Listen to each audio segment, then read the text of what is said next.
31મી October એટલે કે સરદાર વલ્લભભાઈ પટેલજીની જન્મ જયંતિ SOU statue of unity Ektanagar ખાતે ભવ્યાતિત ભવ્ય ઉજવણી થવાની હોય, દેશના વડાપ્રધાન ત્યાં પહોંચવાના હોય અને તે જ અંતર્ગત તડામાર તૈયારીઓ ચાલી રહી છે। 31 ઓક્ટોબર સરદાર વલ્લભભાઈ પટેલની 150મી જન્મજયંતિ નિમિત્તે સ્ટેચ્યુ ઓફ યુનિટી પર પ્રધાનમંત્રી શ્રી નરેન્દ્રભાઈ મોદીજીના નેતૃત્વમાં રાષ્ટ્રીય એકતા દિવસની ભવ્ય ઉજવણી કરવામાં આવશે। આ પ્રસંગે ગણતંત્ર દિવસના તર્જ પર રાષ્ટ્રીય એકતા પરેડ યોજાશે, જેમાં બીએસએફ, સીઆરપીએફ, સીઆઈએસએફ સહિતના કેન્દ્રીય સશસ્ત્ર દળોની 5 અને વિવિધ રાજ્યોની પોલીસ દળોની કુલ 16 માર્ચિંગ ટુકડીઓ પોતાના શૌર્યનું પ્રદર્શન કરશે। આ વિરાટ આયોજન દેશની એકતા, અખંડિતતા અને સૈન્ય શક્તિને પ્રદર્શિત કરતું એક પ્રેરણાદાયી પર્વ બની રહેશે। એકતાનગરની તૈયારીઓ વિશે એક ઝલક આવો જોઈએ।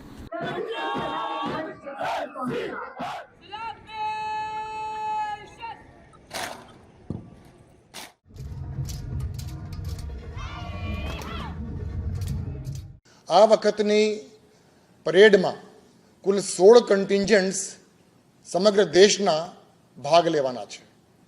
આ 16 કન્ટિન્જન્ટ્સ પૈકી 5 કન્ટિન્જન્ટ્સ સેન્ટ્રલ આર્મ્ડ પોલીસ ફોર્સની છે, જેમાં બીએસએફ, સીઆરપીએફ, સીઆઈએસએફ, આઈટીબીપી અને એસએસબીનો સમાવેશ થાય છે। 150મી સરદાર વલ્લભભાઈ પટેલની જે જન્મ જયંતિની જે તૈયારી છે એ પણ જબરદસ્ત ચાલી રહી છે।